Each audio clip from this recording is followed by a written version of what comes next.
కార్మికుల హక్కులు సామాజిక న్యాయానికి మేడే ఐక్యతగా నిలుస్తుందని రాష్ట్ర మాజీ ఉప ముఖ్యమంత్రి అంజద్ భాషా కొనియాడారు.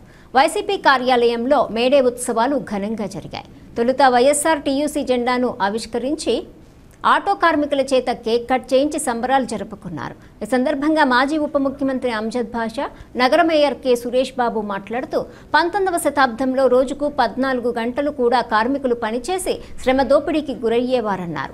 అలాంటి తరుణంలో హక్కుల కోసం మెరుగైన వేతనాలు, సురక్షితమైన పని పరిస్థితుల కోసం పోరాడి 8 గంటల పని విధానాన్ని సాధించారన్నారు.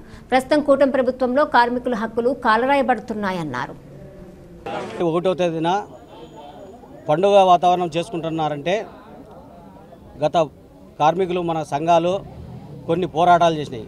ఎందుకనగా 1886లో అమెరికాలో ఒక రాష్ట్రంలో, చికాగో రాష్ట్రంలో ఒక మరణకాండ సృష్టించినారు.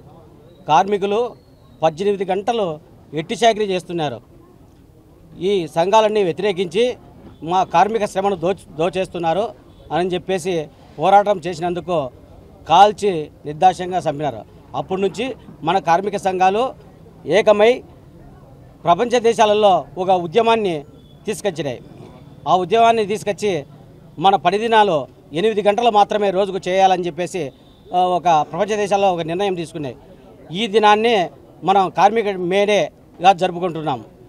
ఇదే విధంగా ఇప్పుడున్న రాష్ట్ర కేంద్ర ప్రభుత్వాలు అనేకమైన నల్ల చట్టాలు తీసుకొచ్చినాయి. మన కార్మికులకు ఒక్క మేలు కూడా చేకూరకుండా చేసినాయి. అదే మన జగన్మోహన్ రెడ్డి గారి గవర్నమెంట్లో కార్మికులకు అనేక పథకాలు, చాకలి వాళ్ళకైతేనే, మంగళవాళ్ళకైతేలేం, వడ్రంగిలకైతేలేం సంవత్సరానికి 10,000 రూపాయలు ఇచ్చి ఆదుకున్నాయి కార్మిక సంఘాలకు. అదేవిధంగా ఆటో కార్మికులకైతేనేమి, ట్యాక్సీ కార్మికులకైతేనేమి మనకు ఎఫ్సీలు చేసుకోవడానికి కానీ సంవత్సరానికి 10,000 ఇచ్చి మన జగనన్న గవర్నమెంట్ ఆదుకునింది. ఇప్పుడు ఉండే గవర్నమెంటు నిర్దాక్షిణంగా కార్మికులను దోచుకుంటుంది. అనేక గ్రీన్ ట్యాక్సులు పెంచేసినారు, ఇన్సూరెన్సులు పెంచేసినారు. ఈ విధంగా శ్రమ దోపిడీ అవుతున్నది. మనకు రాజ్యాంగ పరంగా కానీ మన పూర్వీకుల సంఘాలు ఇన్ని చట్టాలు తీసుకొచ్చి మనం మంచి మేలు, కార్మికులు మేలు కోరినా కూడా ఈ కేంద్ర రాష్ట్ర ప్రభుత్వాలు నల్ల చట్టాలు తీసుకొచ్చి మన శ్రమ దోపిడీ మళ్ళా గురి చేస్తున్నాయి. ఈ అవకాశం ఇచ్చిన పెద్దలకు నమస్కారం. అందరికీ నమస్కారం. ఈరోజు మేడే కార్యక్రమానికి విచ్చేసిన పెద్దలు, మాజీ డిప్యూటీ సీఎం అంజద్ భాషా అన్న గారికి, అలాగే కడప మేయర్ మొదటి పౌరుడు కొత్తమతి సురేష్ అన్న గారికి, వివిధ జిల్లా వచ్చిన నాయకులు అందరికీ కూడా పేరు పేరున మేడే సందర్భంగా ప్రత్యేకమైన ధన్యవాదాలు. ఈరోజు ఎక్కడో చికాగో దేశంలో 1880లో పుట్టిన ఇక మేడే కార్మికులకు అంచివేదు కంటే 18 గంటల పనిదినాన్ని 8 గంటలు కుదించిన ఏకైక మేడే కార్యక్రమం చెప్పాలి. దీంట్లో భాగంగా మా వైఎస్ఆర్ కాంగ్రెస్ పార్టీ పుట్టినాల నుంచి కూడా శ్రామిక అవార్డు అనే శ్రామిక కష్టాలతో వచ్చిన పార్టీ అని చెప్పచ్చు. దీంట్లోనే ముఖ్యంగా 5 సంవత్సరాల పరిపాలనలో నవరత్నాలు అనేది కాదు, కానీ ప్రతి ఆటో కార్మికుని, హమాలీని, తోపుడు బండ్లను అందరినీ గుర్తుపెట్టుకొని వాళ్ళ మంచి భవిష్యత్తు కేటాయించాలనే ఉద్దేశంతో ఎక్కడ కూడా దళారీ వ్యవస్థ లేకోకుండా ప్రజల వద్దలుగా పాలన పథకాలని బటన్ నొక్కి ప్రతి పథకం కూడా ఇంటికి చేరువే సచివాలయం పెట్టారు. ఈరోజు 9 నెలలు 10 నెలల ప్రభుత్వంలో మనం చూస్తే ఏ కార్మికుడు కూడా రోడ్ల మీద వెళ్తే ఒకప్పుడు ముందుబాటులో కొనాలంటే వణుకు పుట్టేది, 300 400. ఈరోజు అడుక్కు వీధికి ఒక ముందుబాటులో పెట్టి నీరుల మాఫియా అని ఒక డక్ మాఫియాని పెట్టి వాళ్ళు పడిపోతే స్ట్రోక్ వస్తే ఆరోగ్యశ్రీ కూడా పెట్టని ప్రభుత్వం, దరిద్ర ప్రభుత్వం ఏదైనా ఉందంటే ఈ ప్రభుత్వం, కూటమి ప్రభుత్వం చెప్పాలి. డబుల్ ఇంజన్ ఒక్క ఇంజిన్తో కోవిడ్లో లాక్కొచ్చిన ఏకైక ప్రపంచ స్థాయిలో గర్వించిన నాయకుడు అంటే జగన్మోహన్ రెడ్డి. ఈరోజు అటువంటి జగన్మోహన్ రెడ్డిని మీరు స్వల్ప ఓట్లతో ఓడించారంత తప్పితే ఓటం అనేది మేము ఎప్పుడు కూడా అంగీకరించాం. ఈరోజు ఏ తలుపు తట్టినా, ఏ పథకం ఎత్తినా అవ్వాతాతలు 4 గంటలకు వెళ్ళి పింఛన్ లేపిస్తా అంటే కళ్ళబట్టి ఈరోజు క్యూలో ఎండలకు మాడే పరిస్థితి ఉంది. దాంట్లో కూడా జల్లెడ పట్టే వ్యవస్థ ఉంది. ఈరోజు మనం చూసుకున్నట్లయితే 100 సంవత్సరాలు కలిగిన ఆర్టీసీ కార్మికులని చెప్పుకునే వాళ్ళు 5 ఏళ్ళలో ప్రభుత్వ ఉద్యోగాలు చేసిన ఏకైక ఘనత జగన్మోహన్ రెడ్డిది. ఈరోజు భవనకల్ వారికి సపరేట్ ఒక నిధి ఏర్పరుస్తాను సస్తే వాళ్ళు బీమా కూడా కల్పించిన ప్రభుత్వం ఏదైనా ఉందంటే ఈ డబుల్ ఇంజన్ ప్రభుత్వం. ప్రభుత్వం. ఒకటి గుర్తుపెట్టుకో, ప్రభుత్వం వచ్చినా పోయినా కూడా కార్మికులు వెన్నంటి నడిచేది ఏదన్నా ఉందంటే వైఎస్ఆర్ కాంగ్రెస్ పార్టీ, దానికి అనుబంధంగా ఉన్న సమస్య వైఎస్ఆర్టీసీ. ఈరోజు అర్ధరాత్రి పలికినా కూడా ఉన్న లోకల్ నాయకులు, ఆటోలు అయితేనే, అమ్మాయిలు అయితేనే, తోపుడు పనులు అయితే ప్రతి ఒక్కరు కూడా పలికే నాయకులు ఎవరన్నా అంటే ఇకుండా నాయకులు. కాబట్టి దయచేసి ఒకటి గుర్తుపెట్టుకోండి, కాలం ఇంకెక్కువ కాలం లేదు. ప్రజలందరూ కూడా రోడ్ల మీదకి వచ్చే కాలం ఉంది. 4 నెలలు అయింది అవుట్సోర్స్ ఉద్యోగాలకి ఇబ్బంది, జీతాల పరిస్థితి ఉంది. అంగన్వాడీ ఆశ అందరూ కూడా రోడ్ల మీద వచ్చే పరిస్థితి ఉంది. ఎంప్లాయీస్లు డిఏలు లేవు, పిఆర్ లేవు. నమ్మిచ్చి నడిగొడ్డు ఏమంటారంటే తడిగుడ్డుతో కోసిన ఏకే ప్రభుత్వం ఏదైనా ఉందంటే చూస్తున్నాం. ఈరోజు దేవాలయాల దగ్గర, ఏ దేవాలయాల దగ్గర కూడా ఎలా చనిపోతున్నారో తెలియదు, ఎలా పోతున్నారో తెలియదు. ఒక రాజు ఎక్కితే రెడ్ బుక్ కాదు, మంచి పరిపాలించే నాయకుడు ఎవరికైనా ప్రజలకు వెన్నంటి ఉంటారని నిదర్శనం ఈ యొక్క కార్మికం. ప్రభుత్వం ఉన్నా లేకపోయినా వైఎస్ఆర్టీసీ, వైఎస్ఆర్ కాంగ్రెస్ ప్రజలతో ఉంటారని ఈ సభంగా తెలియజేస్తున్నాం. అందరికీ కూడా నమస్కారాలు.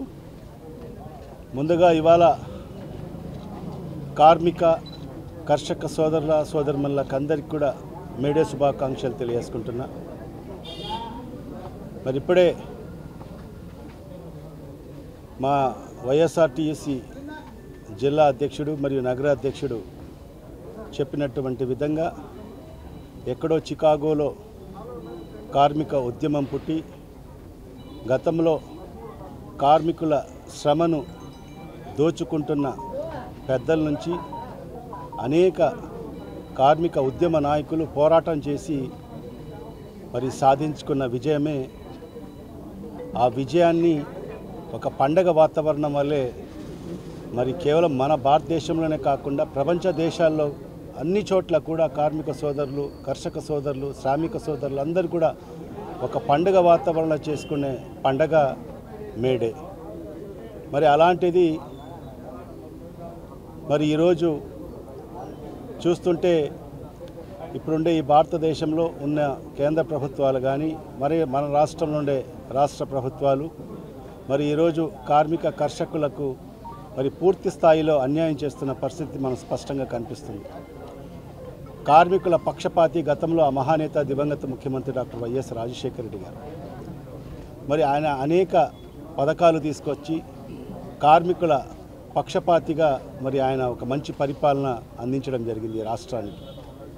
మరి తండ్రి యొక్క అడుగుజాడలోనే నడుస్తూ మరి మన నాయకుడు శ్రీ వైఎస్ జగన్మోహన్ రెడ్డి గారు ముఖ్యమంత్రిగా ఉన్న సందర్భంలో మరి ఆయన కూడా తండ్రి బాటలోనే నడుస్తూ కార్మికులకు పెద్దపీట వేయడం జరిగింది. మరి మనం చూసాం అనేక పథకాలు.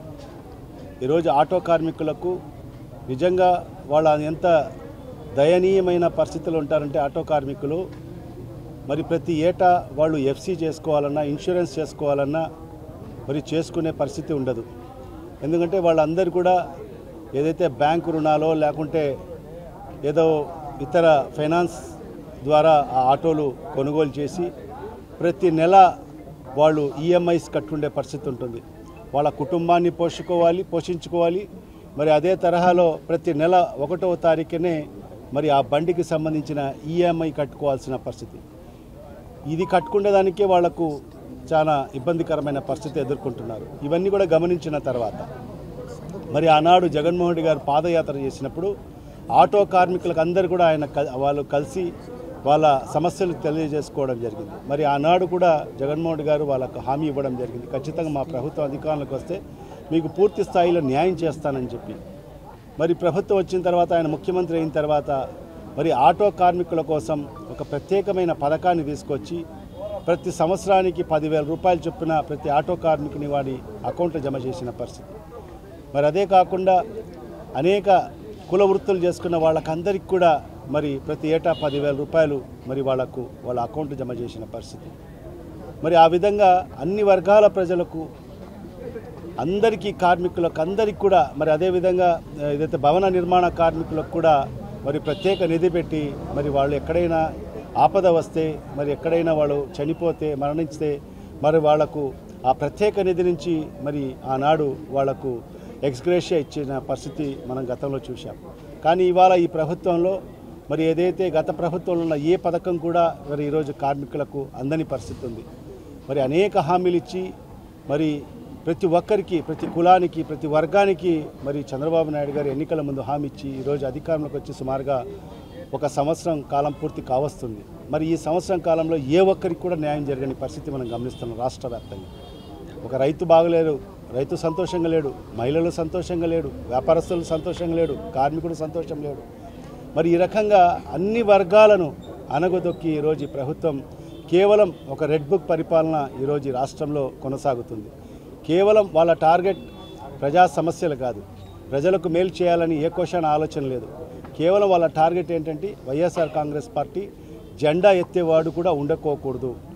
వాళ్ళందరి మీద కేసులు బనాయించి అక్రమ కేసులు పెట్టి మరి వాళ్ళకందరికి కూడా జైలు పాలు చేయాలి. భవిష్యత్తులో వైఎస్ఆర్ కాంగ్రెస్ పార్టీ జెండా కూడా చేతిలో పట్టుకునేదానికి ఎవరు కూడా ముందుకు రాకోకూడదని చెప్పి ఒక దురాలోచనతో మరి ఈరోజు ఈ చంద్రబాబు నాయుడు ప్రభుత్వం, కూటమి ప్రభుత్వం ముందుకెళ్తున్న పరిస్థితి మనం అందరం గమనిస్తున్నాం. మరి ఈరోజు వైఎస్ఆర్ కాంగ్రెస్ పార్టీ ఏర్పాటు అయిందే కార్మికుల కోసం, రైతుల కోసం. ఎందుకంటే పేరులోనింది వైఎస్ఆర్, యువజన శ్రామిక రైతు కాంగ్రెస్ పార్టీ. మరి ఇలాంటి ఒక గొప్ప ఆశయంతో ప్రారంభమైన వైఎస్ఆర్ కాంగ్రెస్ పార్టీ ఖచ్చితంగా కార్మికుల పక్షాన ఉంటుంది. కార్మికుల హక్కుల కోసం ఎల్లవేళలా వైఎస్ఆర్ కాంగ్రెస్ పార్టీ క్షేత్రస్థాయి నుంచి పై స్థాయి వరకు నాయకులందరూ కూడా కార్మికుల పక్షాన ఉంటాం.